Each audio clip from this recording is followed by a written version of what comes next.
Welcome to the Jira Life, the place to find news, events, and interviews with the Atlassian Community's movers and shakers. Join our hosts, Alex, Dr. Jira Ortiz, and Rodney, the Jira guy Nissen, as well as the Jira amigos in the peanut gallery, as we sit down and discuss the latest going on in the Atlassian ecosystem. Because we didn't choose the Jira Life, the Jira Life chose us.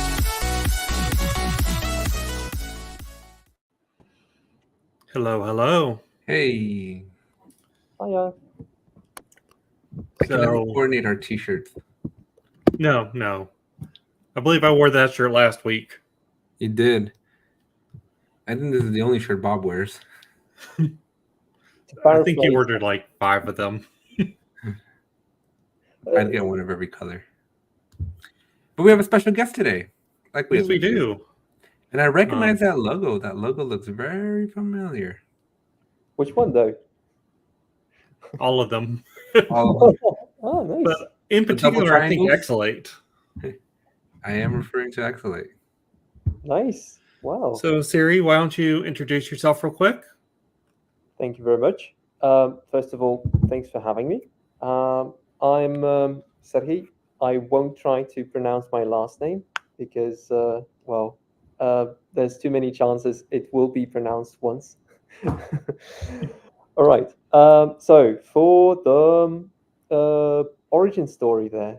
Take us to the beginning. Take us to day one. Wow. I didn't remember the day one. For the Jira Life, though, my day one for Jira will be straight out of my uni.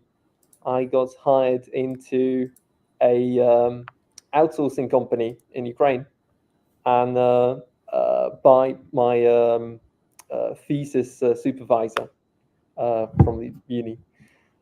And immediately, the first task I was assigned to was integrating Jira with something called Freshdesk.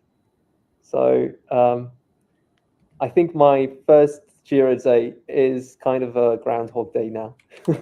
I'm integrating since then. So how long ago was that? That was in 2012. So okay, so a couple of years. Yeah, quite some. Yeah, that would be 12 years now. And so those of us with double digits, there's not too many of us who've been around that long. I'm surprised to see actually quite many on the Atlassian grounds out there, which aren't though vocal, but are consistent with the community. So we got a question here from a member of our audience. They're picking up on an English accent. It's totally fake. Totally fake. But thank you. It's odd. It's a Ross thing when you get nervous and then it goes out. No, So fast forward a little bit. I'm assuming you're working at this company. You're in the Atlassian ecosystem. How do we get to Exalate? Well, actually, I got into Exalate before it was Exalate. Yeah. What was it before? Yeah. So before there was a company, Dalco. It was primarily the Jira consultancy and business around services. And at that time, it was not even called the solution partners. The Atlassian program was, I believe, just partners, wasn't it? And then, they actually came across many customers who wanted to see tables inside Jira. And from my Ukrainian outsourcing company, I got sold into a Belgian client, Hidalgo, who would bring the table grid editor. Well, I was creating it, kind of. And then afterwards, I got to my first Atlascamp in 2014 in Berlin. It was amazing. I was mesmerized by the stage and all the nice speakers. Not to mention the Maven girlfriend hiccup. But then I actually really wanted to speak on stage ever since then. What is Atlascamp? Sorry. Just for clarity, Atlascamp is, I think, the friendliest event out there. If Did you say friendliest? friendliest, yes. Yeah. Okay. I have never been. I've heard only rumors of what an Atlascamp is, so I'm excited. What is it? Well, first Atlas camps were just a gathering of 50 people. Unfortunately, I didn't see those. I got to, I think 2014 was like third, fourth, something like that. Atlas camp out there, and it was, I think, the first big one. Like in a proper venue with I don't know, proper refreshments and everything. I remember being 2010 was the first. Yeah, true that. Matt Dorr, in case you're not familiar with him, he's the OG Atlassian here. He keeps Okay. us. He keeps us honest about our time frames. Thank you. I'm not good with time traveling either, so thank you, Matt. And Some of us just buy a DeLorean. I think I'm okay. Matt. There we are. At Atlascamp as well. So generally, what you get from Atlascamp is usually the talks about development, particularly in integration with Jira or any other platform. Usually, Atlassian would try and showcase something that they're building and would try and have you integrate with something you haven't integrated yet, or showcase how you could start integrating with that new tool or new API.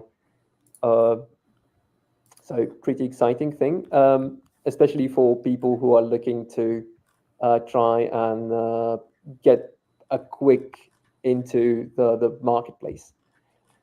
But aside from that, there's lots of networking immediately that you get from there. So you can meet anyone. Literally, you can meet with the creators of Jira, Matt. There we are. You really wanted to. Yeah, I like I said, I haven't heard a whole lot about Atlascamps, but I just discovered them very recently, and I think it's something that, from a developer's perspective, they don't usually get a lot of attention. But here we are talking to an Atlassian developer, right? So it makes sense. But most people, I don't think they're very familiar with them. I wasn't until at least like literally a couple weeks ago. Craziest bashes organized by the marketplace partner or vendors, if you like. So you'd get pissed drunk somewhere in the middle of Berlin, or get yourself introduced to Barcelona the way you'd never. In the ways you've never known. Have you ever heard of programming?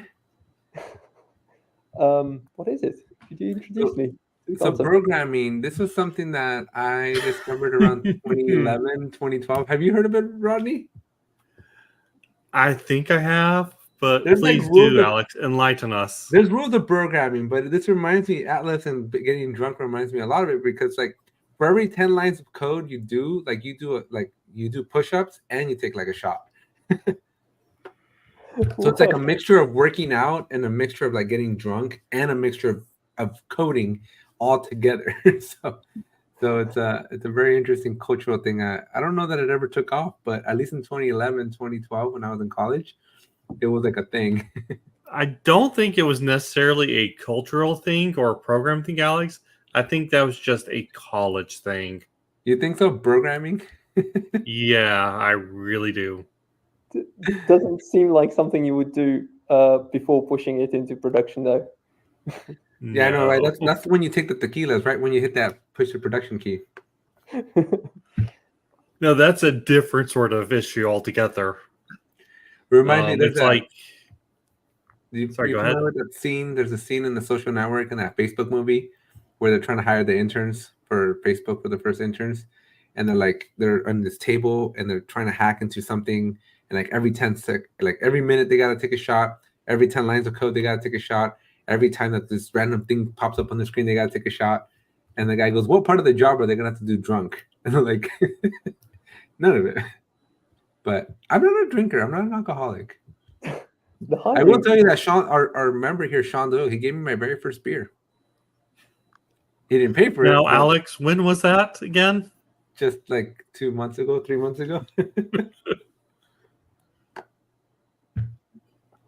It's amazing. No. Drinks is something that got me acquainted with my wife, but indirectly.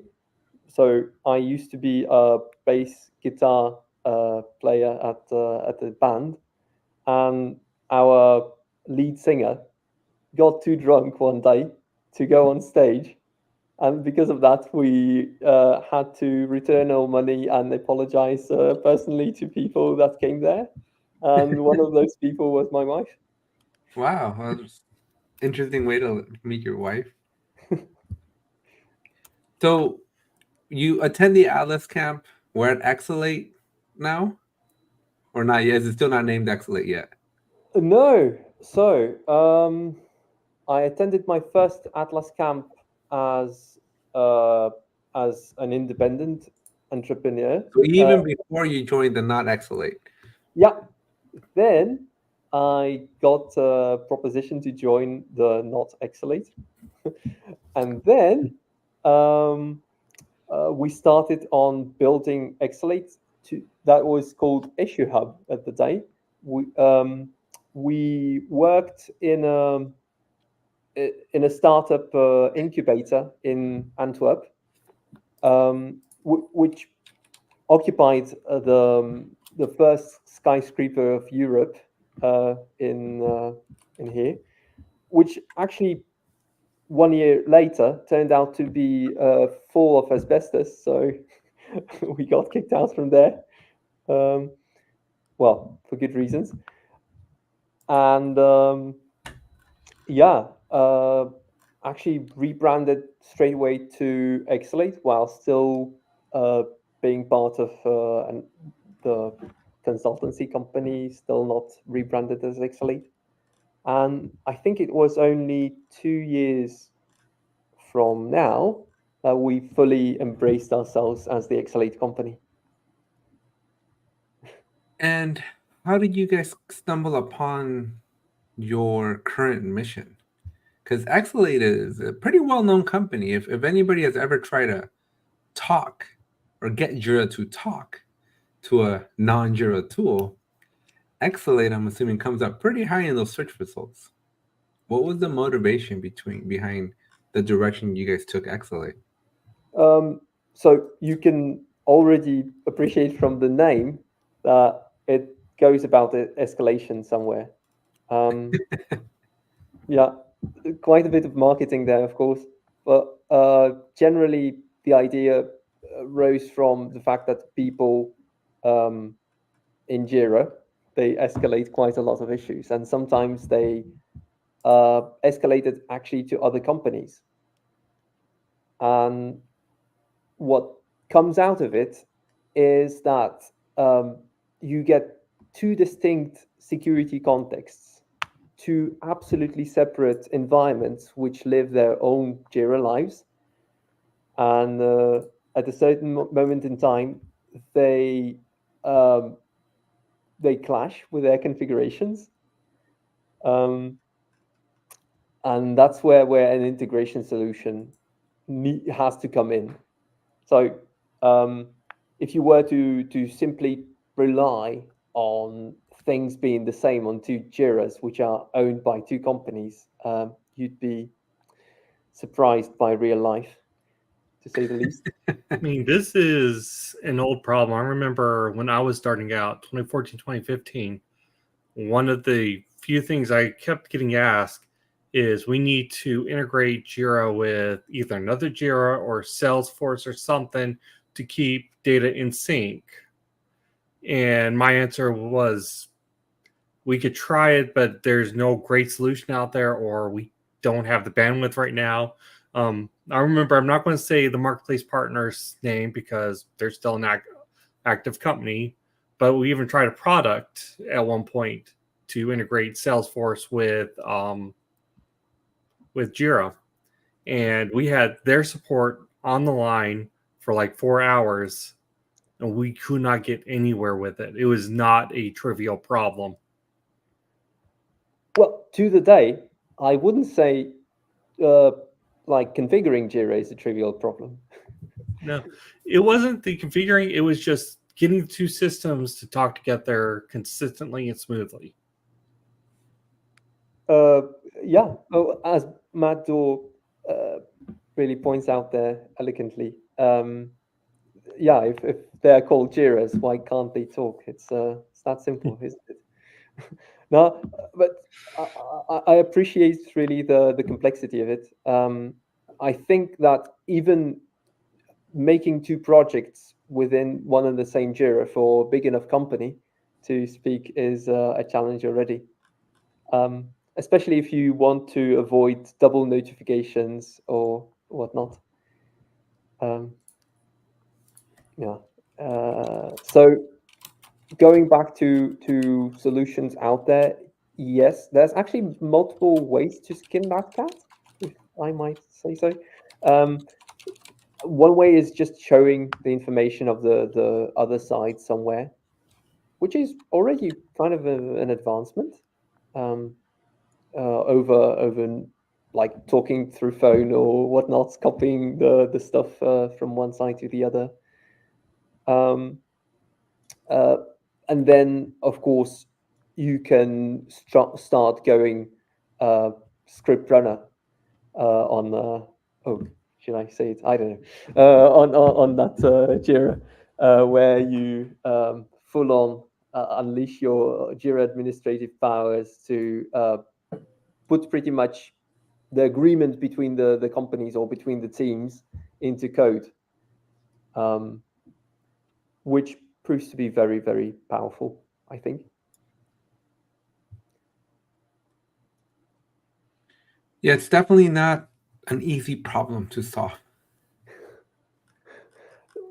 Well, I remember seeing in the description for today's talk that there's also some translation going on. And I was surprised to see it because this is not something we advertise in our documentation or anywhere. But in a sense, you're right. It's getting to two different teams to speak is about translating from one language of one team to the language of the other team. And not like a tongue, but more of a, some people call Jira issues Jiras. Some people really refer to tickets, to plain tasks. I don't know. Requests, yeah, there's so many names. Yeah. I mean, even just how we get work done. Is it closed or is it done? No, I have seen fights break out between two teams about those two words.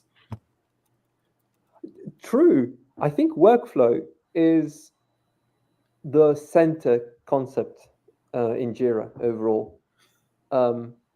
And I think around it revolves the entire discussion of what happens with the issue. What is it? So some people don't really agree on whether status is something that already happened or needs to happen. And don't get me started on resolution. Resolution. That does bring up an interesting question, right? Like, all the quirks of Jira, they are a pain in the butt for us as admins, but they gotta be a bigger pain in the butt for you. Not really. So, as it turns out, at certain stage, you abstract away certain details. So you agree on what is important for the two sides. So in Exalate terms, one company exposes some information, and the other company uses that exposed information. So in a sense, whenever they come together to, agree on their contract, they then discuss, yes, you share this with us. And then they type that specific name there. So in terms of complexity, yes, there is, of course, all the API that goes under the hood of it, and all the possibilities how you potentially could implement the same thing. But when it comes to already two existing companies, not building something from scratch, but just finding a middle ground, it's more about sharing your story from your end. How do you get to do things, and figuring out how much of that can you utilize on your end to show something useful or get some effect that would get you going, your team.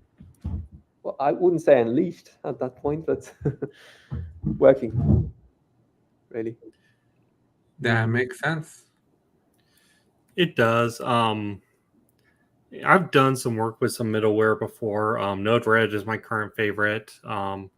Back before I worked in the Atlassian space, when I was working on emergency service systems, there was one called Edge Frontier. And it really is about, when you're talking to both systems, figuring out what is important between the two systems. Because you're going to get a lot more data, but some of it is not necessarily irrelevant. It's just not as important to have in both systems. True. And most of the time, people coming in the call might not even have the full picture of what will be important to share with the other side.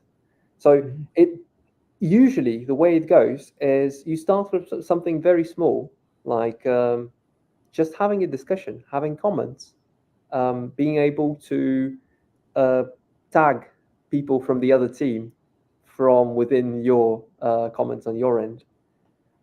And then you go into, okay, but whenever you change your status to pending, that will normally mean that you are waiting for us. So we could kind of change our status to, okay, it's in the queue, or you need to work on this, flagged for something. And as soon as it touches your workflow and more of a, what happens then? And then what? And which kind of information would you need then? You get into these marvelous discoveries when people say, but once that is closed, we actually don't necessarily write everything in a comment, but we have this field where we specify the reason investigation and whatnot. And we think that might be useful for you. And yes, it never stays the same. So once that you've configured something, of course, the Jira changes, permissions, teams change, and immediately the integration itself also changes. Now, aren't you, though, your business technically at the mercy of Atlassian's like APIs? But I guess all the plugins are at the mercy of the APIs, right? What happens, though, if Atlassian were ever to change this? Yes. Well, one big change that we survived was when there was the big push to the cloud. So if you compare the on-premise, I'm a big on-premise head. to the Jira Cloud. Jira Cloud has non-existent integration between two plugins. So if you wanted to speak between, say, Tempo and your integration solution, you need to pray that Tempo exposes something in the API and Right. provides you with stuff. And then, while in the Jira on-premise world, it would have been a call to a standardized Atlassian API that would just say, yeah, here's a custom field for you. Give me a value if it's a string. Oh, I can't read the string value. Give me a value as it is an object, and then describe me what's available there. So it was pretty amazing in terms of what you could do in the Jira on-premise world, and quite restrictive to the day in the Jira Cloud. Right. Yeah. No, it's super interesting to me. Like, I'd love to talk to the person at Atlassian that makes that call of like what's valid or available on one platform, and why it's not available in the other. Well, you can't have all. I say they do have a very sane security constraints on cloud. So I do appreciate the fact that they don't allow various plugins to just render wherever on the Jira page in cloud, because definitely it just takes one vendor that's not too nice to mess up Jira for everyone, especially since it's shared across multiple customers. Right. So, but I think there's multiple ways to solve that particular problem with security. And in terms of integration options, Atlassian is pretty far, like advanced against other players like, say, Salesforce or ServiceNow or Zendesk. So wait, so you're saying that those are even more behind or more restrictive? Yes, they are. Even though you can code and script in ServiceNow and in Salesforce, you don't get APIs for, say, I want to impersonate someone. So here's a token. Now I want to exchange that token into and act as that person, for example. Mm-hmm.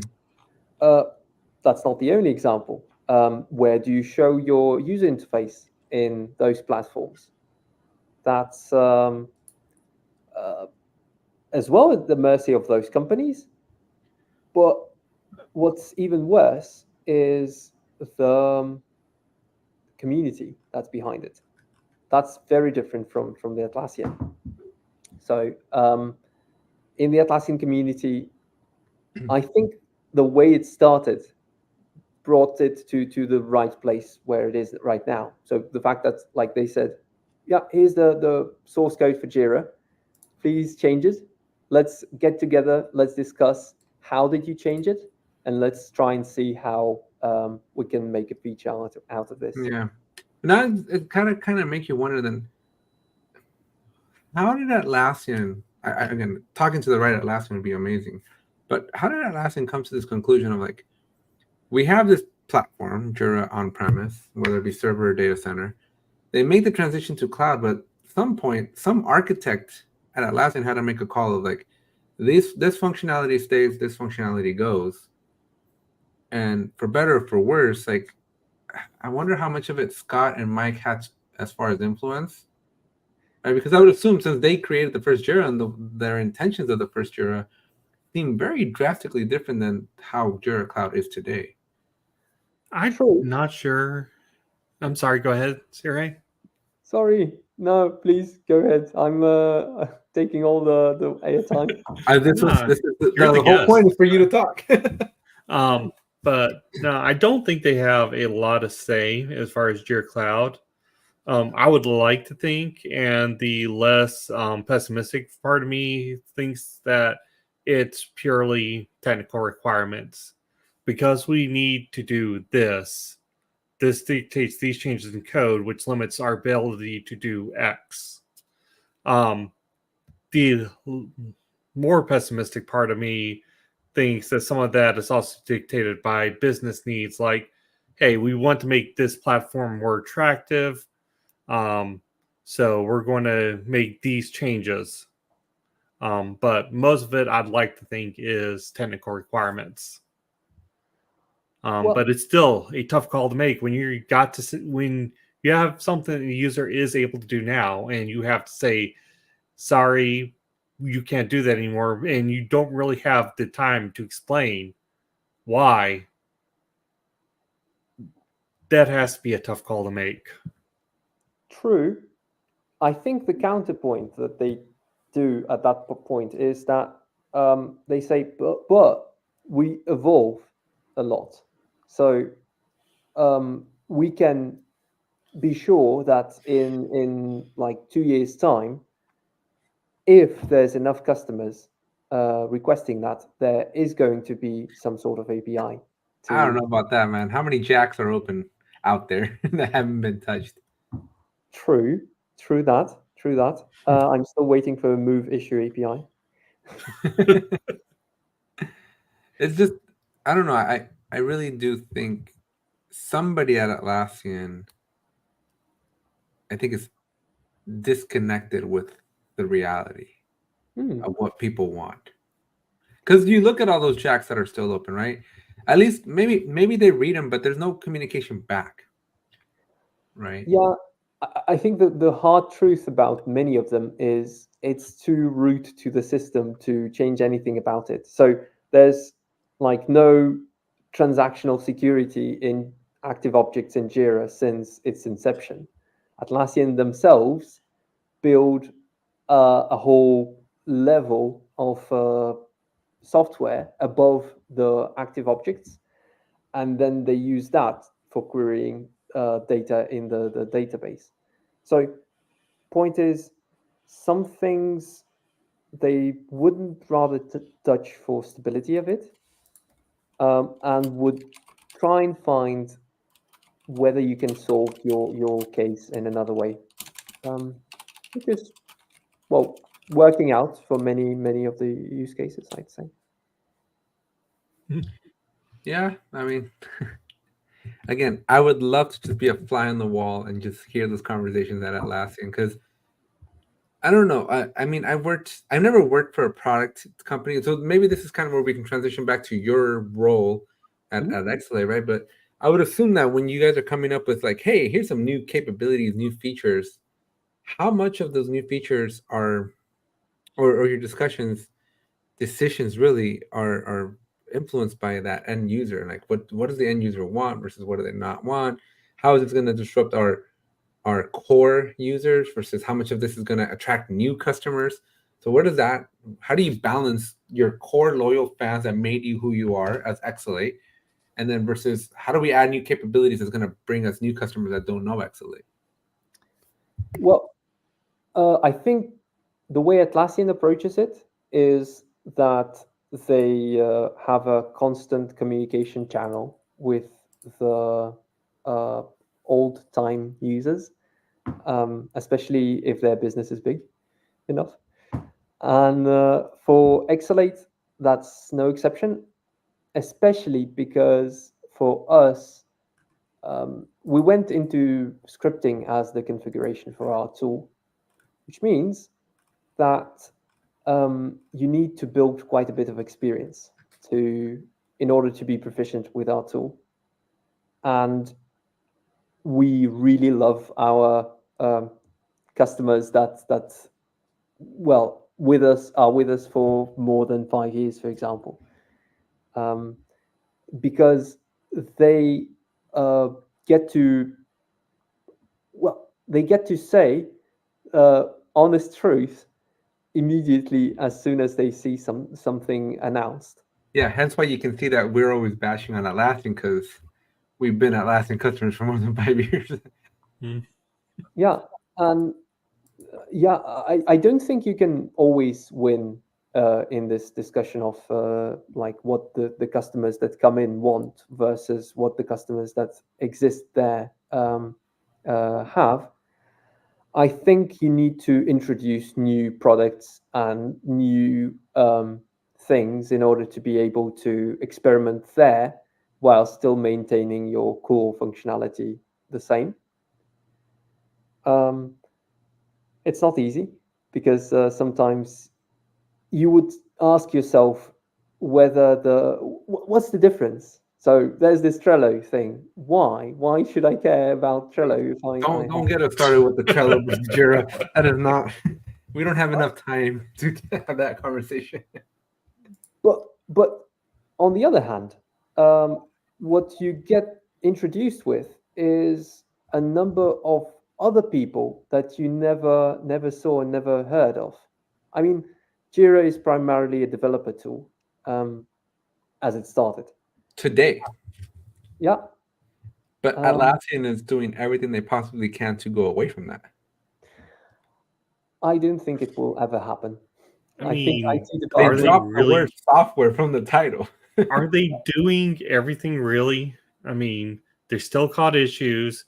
One of the default issue types is still called a bug. For now. The releases and fixed versions are still part of every project. For now. They killed my Epic. They're going to let you change all that. That's the trend. Wait, did I hear next gen projects somewhere? No. We don't talk about those either. Okay. No, they're team managed projects. Yeah, true. We don't talk about those at all in here. No. True. Speaking of which, though, do team managed projects give you any more challenges when you're trying to do a think? Definitely. Yes, Why? sir. API. So if you wanted to list a workflow for a classic project, you can do that. If you are talking about a team managed project, you cannot do that. You can know what are the statuses, but you cannot know how do you get from status A to status, let's say, D, while you have to cross through B and C. So you can only know the immediate proximity of your status A, for example. I wonder why Atlassian did that. I mean, again, I'd love to have just been a fly on the wall too. When somebody had these conversations. Unleash potential of every team. Come on. I think the thing, and I've heard this quoted a few times, yes, even about team managed projects, it's a solution that is looking for a problem to solve. The problem they were trying to solve was that teams don't have any control of the project. You have to go through a project admin, and that causes bottleneck. And that's fine, but that's a fixable problem with processes. It's not something you need the tool to solve. So now you got this whole solution for a problem that's not really that big a problem. And because of that, it's not really fully thought out. Again, my opinion. Your opinion is gospel, Rodney. Oh, so sweet Not of you. quite that good. I just love my Jira bro over here. So team managed project wise, I think it is intended for those environments where you can't get your IT department to make a change quick and you really are not sure what you want from Jira. So you experiment, you destroy your project, and at a certain point in time, you move to a classic project when everything is settled. And you realize why the IT department is so careful about changes. Yes. I always saw it as you have the team managed projects when you don't have an IT department to help you out, or at least a Jira expert. But isn't that how most of us became Jira admins and Jira guys and gals anyways? No, because there was no team managed projects in the data center. We got thrown into the deep end. True. So why don't we transition, because we can bash on team managed projects all day long. Team 23 Barcelona is coming your way. 24. Team 24 Barcelona is coming your way. Are you planning on going? I submitted my topic. I'm fully on intending to join in. Yeah, fingers crossed. Any team will Exalate have a booth? Are they even opening up for booths? Not as far as I know.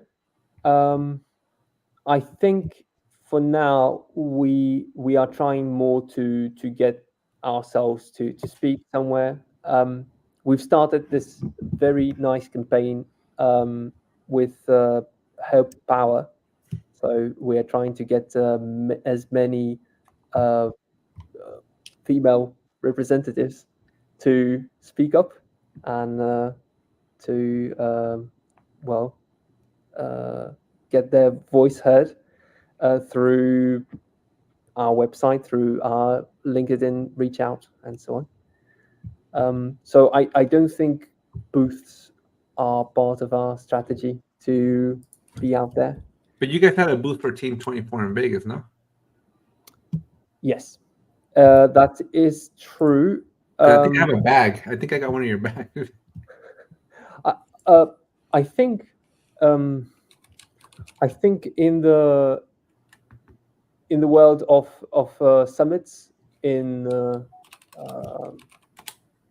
well, in the US, you get a very nice advantage of bringing someone over if you are sponsoring the event, and we've been taking that advantage to our fullest. I met one of our oldest customers this way, and I think it's one of the nice opportunities to meet the people.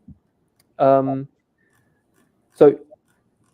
hosting a booth is not just about the visibility of you, but also it's getting on the same stage with many other people. So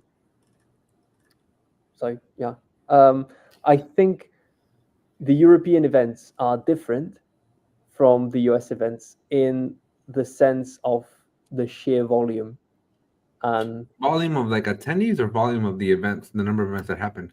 now attendees for sure. So how many people are present?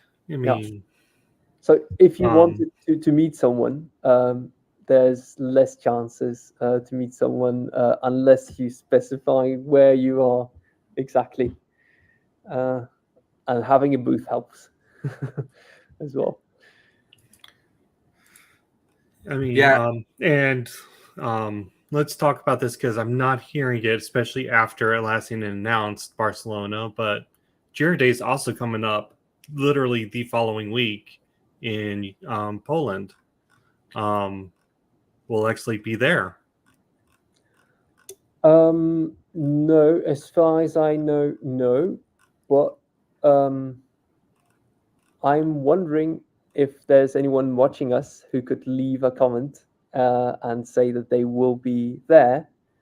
And I might be just able to convince our marketing. We just need one person. We just need one person to say. Ronnie, you're going, no? Nice. Ronnie, I've already been asked to speak. Ronnie doesn't miss out, man. You call him, he's there. All right, Rodney. There we go. I'll definitely put a word in, and I think there's quite a chance we could meet in person. So, Serhiy, I know that I don't think we finished with the introduction at the beginning. I don't know that we got all the way through to get to what you actually do at Exalate today. But what's one of the most challenging things that you have to deal with on a day-to-day basis running or with your team? That's a good question. And of course, without you getting fired, right, or disclosing any proprietary information. No. But is it like trying to figure out like what's the next integration? Like, do you guys have debates there, or like? Not really. I think the most complicated part is where we want to be. Discussion. We know what we want to achieve, but there's so many ways to get there, and from time to time, we get amazing opportunities. Some very interesting companies come to us and say about their use case. And it's a big, I would say, temptation to take it as a gospel, to say that this is the next big thing that I'd say, for example, security related consultancy companies that integrate with their user base. They are heart of an integration, because then they automatically report incidents or even just suspicions, vulnerabilities of incidents. And resolution of these things is something that would become super important. And then you find out this entire world of these companies. You start looking into how do they do business? How do they get contracts together with their contractors? And you start thinking, yeah, it makes sense to pivot your business closer there. While the other day, you get to know many customers in the support integration, for example, and then you think, essentially, you escalate from one team to another. Why do you need to take the use case so close and think about it as the core of your business? So Right. yeah, it's That's interesting. Yeah. So then, Ronnie, it looks like we got some breaking news.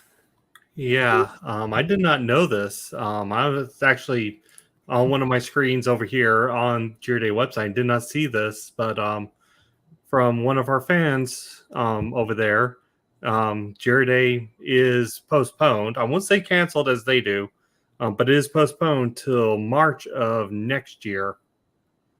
Isn't that? Which is Aren't they going to have the opposite problem because they're kind of really close to Team 24, 25? maybe, but I think that's a different sort of calculus. Barcelona is a lot closer and easier to get to from Poland than the United States is. So I think it's more directly competing than, say, an event over here would be. Well, on the good news though, if it is March 2025, I've got, I think, like 80% chance of getting there, because it's so much in advance. There you go. There's a link to it in the spot. If you can view this post, there's a link to it in the sponsor doc. I'm not sure what Matt's talking about over there. He probably posted a link and YouTube decided not to share it. Matt, if you want to send it to me on the community leader Slack, I'll get it into the chat. Speaking of community leaders, Serhiy, what is your perspective of the Atlassian community from a vendor's perspective? Like from being a vendor, a marketplace vendor, what is your guys' influence? How do you guys leverage the community? How do you give back to the community? So, first of all, I think the Atlassian community is better than Atlassian documentation in many ways. But on a serious note, I think Atlassian community is what makes the Atlassian world work. I think the fact that there are so many passionate people that took part of their life to stick with Jira and to actually say something about the latest decisions Atlassian is taking is something that shapes both the vendor discussion, which then turns into feedback to Atlassian, which in the end also changes the APIs present and some decisions made in terms of what features will Atlassian implement themselves and close out all business for vendors? So going to the community from perspective of a vendor, I'd say if you are a scripting solution, Atlassian Community is an amazing place to be, because you get to share all sorts of recipes to solve problems. You get a lot of people who are knowledgeable at But not to cut you off here, but how do you balance, because obviously the Atlassian ecosystem, sorry, when you're looking at the Atlassian community, if I had my vendor hat on, those are potential customers, right? Yes, but also the community leaders would usually be either the administrators or vendors Right. or Atlassians. But what I'm trying to say though, like when you're giving back to the community, how do you balance like authentic, organic, here's information versus here's a sales pitch type of thing? Like how do you balance that out? Because I can't imagine it's an easy thing to balance, right? At least to stay authentic. Well, I think it starts off with, if it's a question directly about your product, then there's no season. I'm gonna answer the question, right? Yeah. So if it's a question about your product, then you go, we're 2 top-rated apps in Atlassian Marketplace, 6,000 plus active installs, most popular, best-rated, and fast-growing Jira integration app in Look at that. You got that down to an elevator pitch. You're like, while the door's closing on the elevator, you got yourself a pitch. This is 6,000 is no easy feat. That hats off to that. Congrats. Thank you very much. But if it's a question, it's a general question. I think you would see that most vendors moderate themselves, which I don't really find in many other communities, to replying in a very kind of detached manner, saying, yeah, I'm like the vendor, I'm a representative of this vendor, and there are also these solutions. Here's why my solution is best, kind of a way. So you would see this tone, and any sort of message which is out of step with it is not treated nicely. Yeah. I want to ask you now one new question that popped up. 6,000 installs. Did you guys ever think you'd get there? Like, when you guys started off, like, what were your goals? Well, I think generally the goal wasn't to get to lots of installs. I think the goal was to survive the vicious competition that was there. I believe one of the other vendors said, "You wrong," and they literally were 15 people more than we were at the moment. So yeah, we just started with a couple of customers who requested this for consultancy purpose, turned it into a product, and then just tried to make sure that we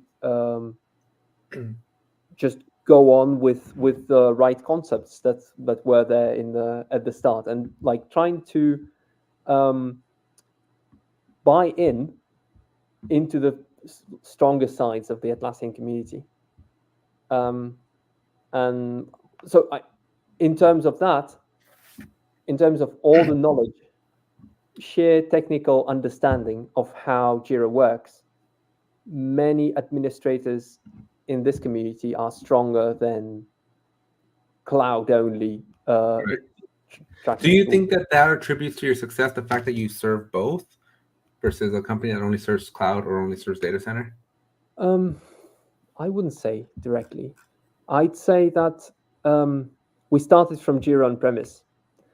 And the fact that we started with a scripting solution in Jira on-premise was majorly because of how the Atlassian administrators are at ease with all those fancy solutions to build yourself.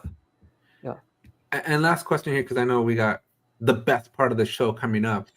But if you were to give advice to somebody who's starting out making a new app, obviously not a competitor to you, right? But just a new app in the Atlassian ecosystem, would you recommend that they invest still in data center, even though clearly Atlassian is not? Like, do you think it's still worth it? Oh, it really depends on the use case, on the thing that you're building, because I'd say I know a couple of customers who work in defense industry, and their Jira server is defended by people with machine guns. Right. So those people don't migrate to Jira Cloud. So if your business is about making Solving their problems, solving those problems, then I don't see you investing in Jira Cloud. But that's like the so maximum. long story short, it's worth, again, based on the product you're trying to put out, it's worth at least entertaining, even though Atlassian is clearly turning the other way. Yes, I'd say that.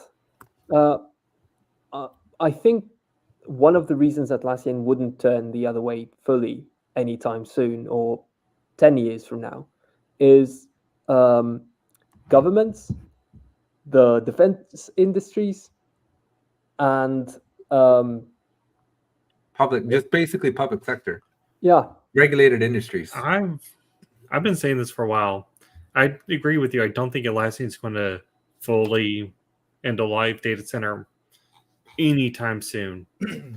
But all those people you just mentioned are, for the most part, I mean, this is not a blanket statement. Everyone's unique, but for the most part, they have some resources, some significant resources. So what I see Atlassian doing is slowly, and we're already starting to see this, turn up that dial, make it cost a little more and a little more and a little more, to the point where only government agencies and banks and large companies are the only people who could afford to stay on data center. Well, I think it's time to bring the coalition back of, let's make the new Jira. I got to get a group. We're just an open source Jira or something. But anyway, Serhiy, thank you so much. I'm going to toss it over to my buddy Rodney here to close us out. All right. As he's not prepared or ready for you. Yeah, no, one job. I got it. I just took me a second to find the right window. So yes, you got the script beforehand. You saw the quick Quizlet, which is 5 questions we ask, either A, B, yes, or no, or fill in the blank. The idea is to answer as quickly as possible, and then after each question, we'll give you a chance to explain it. And so it's got your first align question, with my beliefs and or answers as well. Don't listen to him. So first question: tabs or spaces? Spaces. 100%. Wrong answer. Damn it. This is a man who's never programmed in Python, apparently. Shut up. I program more than you now. Are you sure? Last week, yes.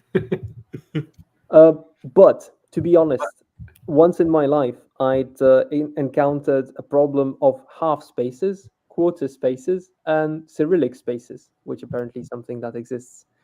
So spaces, but the normal ones, okay? Sean's asking the real questions here. 2 or 3 spaces. 3 spaces, but you're back to a tab? So, Jira query language, we all know it, we all love it. How do you pronounce the short version of it? Is it JQL or JQL? JQL. Alex is just loving these answers. Serhiy, you're slowly, every question you're slowly losing a little bit of my respect. I'm really sorry. As I said, don't listen to him. I am meeting Rodney, though, you know. All right, next question. I swear I picked all these for Alex, but iOS versus Android. Right, Alex. I'm guessing I'm getting your hate. I'm a developer, so definitely Android. I'm on iOS. Android just doesn't work when I need it to work. Then you write I something. think that's a bit of pepcac. I think that's probably the user. The fact that I can wirelessly communicate across all my iOS or Apple devices, I challenge you.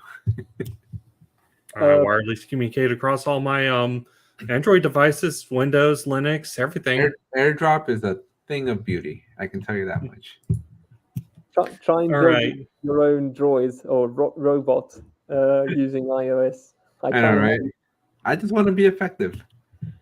See, Robert loves AirDrop. AirDrop, between my wife and I, we're just AirDropping data all day to each other. It's amazing. All right. So, question number 4: early bird or night owl? Oh no. Okay. Let's say early bird. We better hurry up because we're keeping them up. All right. And last one. This is probably going to be the most controversial one of the list. Oh, now The you marketplace app I cannot live without is Script runner. Here that was is your broken one like a shot true today. developer. Yeah, you could have just said your own app. I know, but it's not. But Script Runner is the everything app. Yep. All right. Well, again, thank you so much. I know we're a little bit over time. Appreciate you. I'm glad we got this all scheduled stuff figured out because I was a little worried there for a bit. No, thank you very much for having me. Thanks a lot for letting a Ukrainian person speak out there with a British accent for 1 hour. Anytime, man. Anytime you guys want to come. Yep. All right. And as we always say, we didn't choose the Jira Life. The Jira Life chose us. And he remembers this time. And don't forget. Thank you for listening to the Jira Life. Our hosts are Alex, Dr. Jira Ortiz, and Rodney, the Jira Guy, Nissen. You can find Alex on YouTube at 8Tech Tutorials, and Rodney's blog is found over at thejiraguy.com. Our producers are Robert King-Bob Wen and Lina Ortiz. You can catch us live as we record this podcast every Thursday at 2 p.m. Pacific, 5 p.m. Eastern on YouTube at The Jira Life. Be sure to join us and our other Jira Amigos of the Peanut Gallery every week to ask your questions, let us know your comments, and just tell us what you're up to. But if you can't join us live, you can still catch the replay over on YouTube. Don't forget to like, comment, subscribe, and hit that bell while you're watching. We're also available as a podcast over on Apple iTunes, Spotify, or wherever you get your podcasts. If you listen to it and think it deserves a rating, we would very much appreciate it, as it will help others discover the Jira Life. Because we didn't choose the Jira Life. The Jira Life chose us.